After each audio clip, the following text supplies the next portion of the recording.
Good morning, everybody. Walter Bazeron here. Look, if you're trying to grow your business in massive ways, go on over to drivingforcemastermind.com and take a quick phone call with us. One of our master business growth strategists can get in touch with you and go over some great strategies for growing your business, no matter what size business your business is. Today, I really want to talk about why massive growth, why grow your business quickly, why does it even matter to you? I mean, why can't people just be satisfied with their business growing like they are? I was reminded of this past week. I need some work done in one of my homes needs some dirt work done. There's some low spots in it. The water settles, and so I'm having some contractors come out.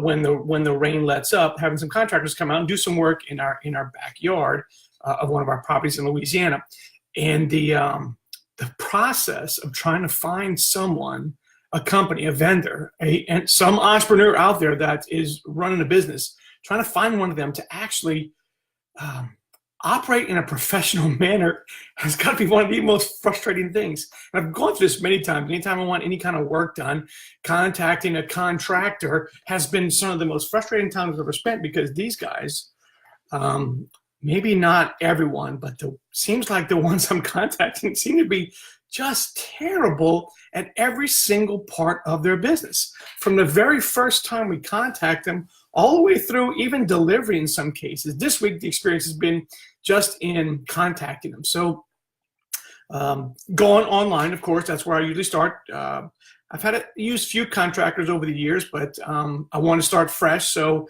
went to the big search engines and got a ton of names. I think I have 14 or 15 names of contractors that say online and on their website that they can do these things, that they can do dirt work and tractor work, all this stuff that I want done, and that they can do landscaping afterwards, and they can take care of the whole job. And so the process began to start calling these guys.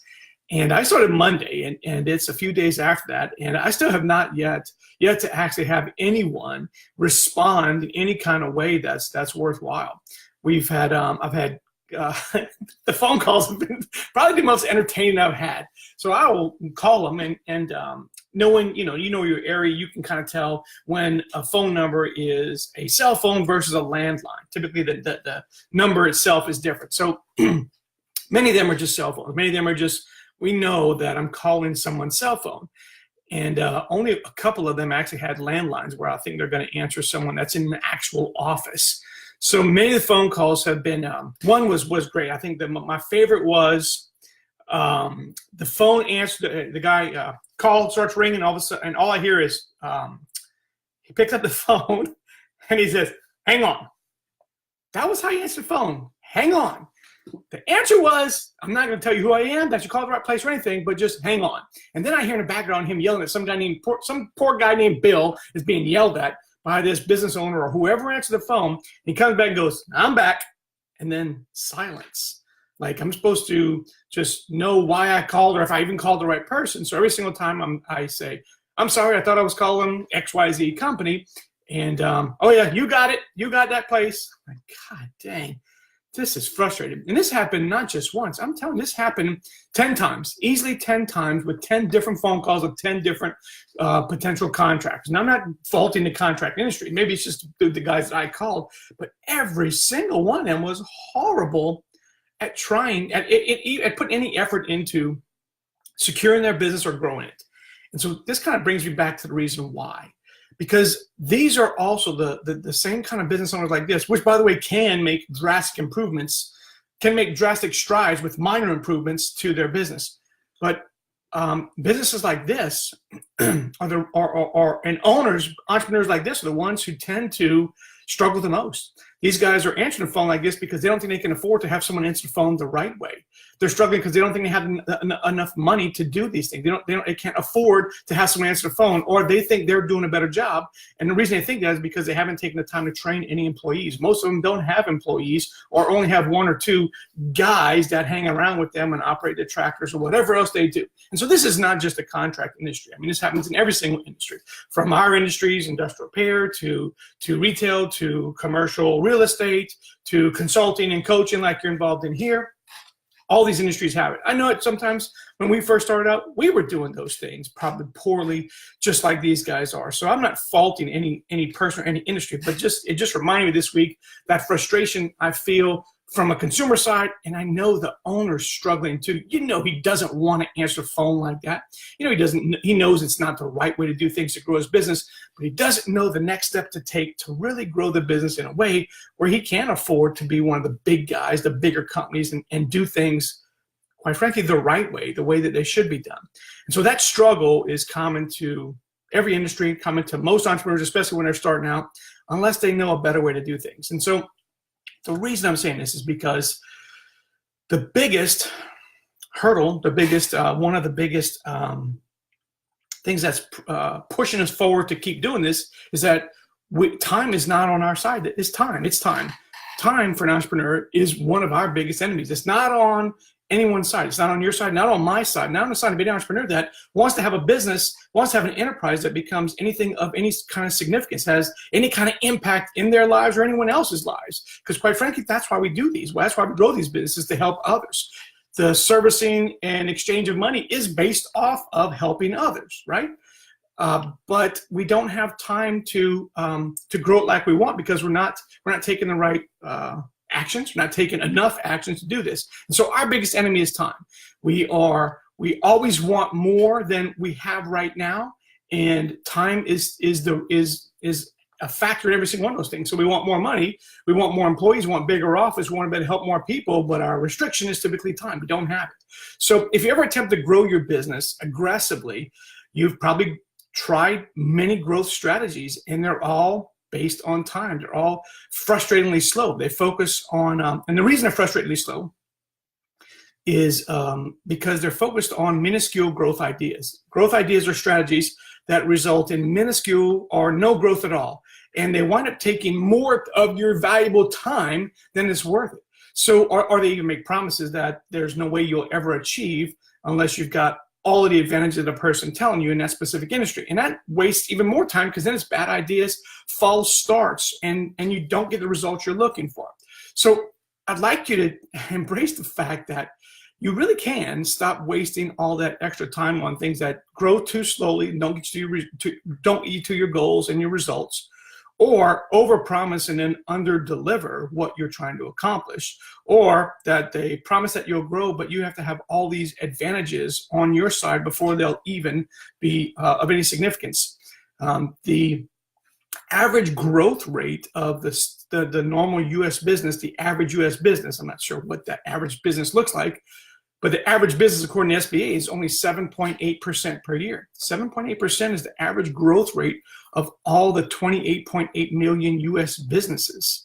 And it's not enough. And that's why so many businesses are struggling, because that growth rate is just too small to keep up with the demands of the business. And so I'd like to introduce you to a little bit different way to grow things. And we call it the Massive Business Growth Formula. And if you're interested in learning anything more about that, you can go to drivingforcemastermind.com. We'll have a free growth strategy session with you if you'd like to spend some time with someone who's done this a few times, that actually helps businesses right now to grow in massive ways using the Massive Business Growth Formula. It's our master growth strategist, and that free phone call is yours for the taking. Just go on to drivingforcemastermind.com. Click on, I think it's a red button. Click on the red button, schedule a time, and you can have a call with our master growth strategist. He's going to try to help you on that call. It's not all about trying to sell you a service, although that will be offered to you. But what really is really trying to help you to overcome the obstacles right now that are stopping you from growing your business to the level you want to grow to. So talking about the Massive Business Growth Formula, the way to apply this formula, which when you have your call, you'll get out of this. The way to apply this formula is really in three different criteria for applying the formula. So we don't just apply the Massive Business Growth Formula to any business. There's a very specific way this is done. And the way it is done is in three criteria that we need to meet for us to know that it'll work for your business. So let's say your business wants to grow in massive ways. You're not satisfied with the 7.8% growth that most U.S. businesses are going through. You want to improve the business. You're just not sure how. And yeah, of course you could use some more money. You'd love to have the business revenue grow. Well, in order for that to happen, there's three main criteria for massive business growth. If you're missing any one of these criteria, then you're going to wind up with mediocre growth. So mediocre versus massive is what these three criteria do. So the first criteria, the business that you're going to grow must be leverageable, meaning that the business model that you're using to grow must allow you to put in a small effort and get out a really large output. Small in, big out. That's leverage. That's what you want to do. You want a business model that allows you to take action, preferably once, and continue to get returns on investment of your time and effort for a long, long, long time. Manual labor doesn't typically do this unless you can do the second criteria, which I'll get into here in a second, but unless you can add leverageable assets, and that's where employees come into play, right? So you can hire one employee once and have them produce output for you many, many, many times. Of course, if you get the right employee, that is.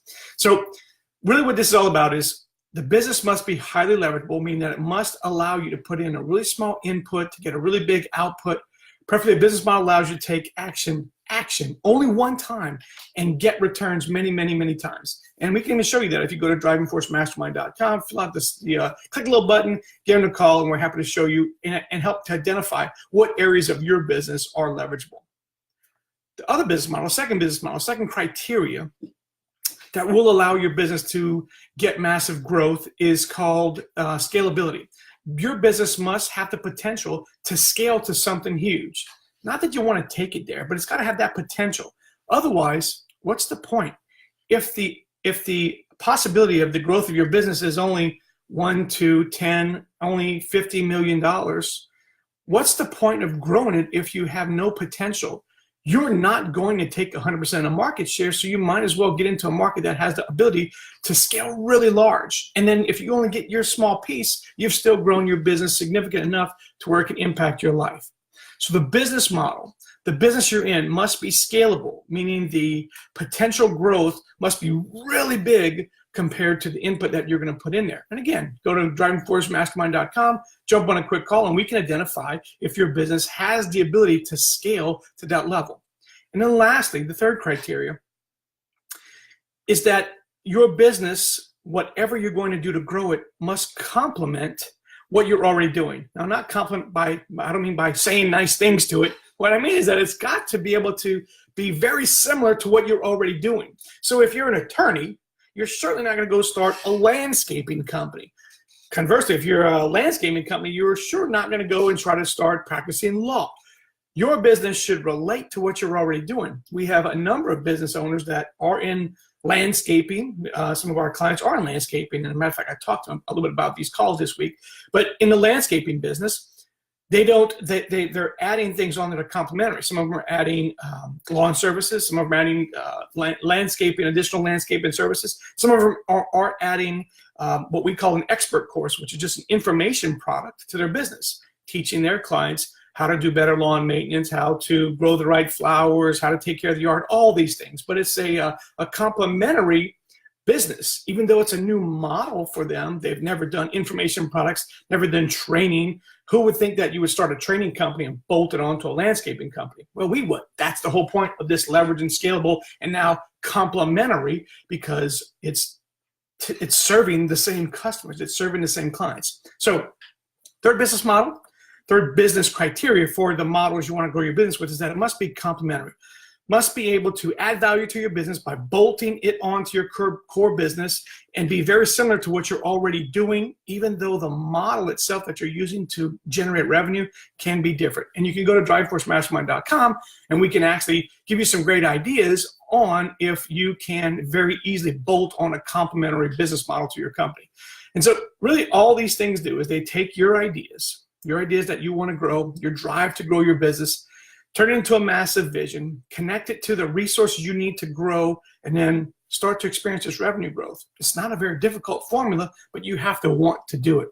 If you truly want to do it, if you truly want to grow your business really quickly, you can go to drivingforcemastermind.com, jump on a quick call by pressing the red button with our master growth strategist. Have that call and see if it benefits you at all. I think there's a lot of benefits from talking to someone that's gone through it, to speaking to someone that understands all the different business models, to someone that understands that it must be leverageable, scalable, and complementary to your business, and seeing if in your industry there are some creative ways for you to grow your business to a massive level in ways you never thought were possible. They're out there. Go get them. All right, guys. Thanks so much for talking to me this morning, and I'll talk to y'all soon. Bye.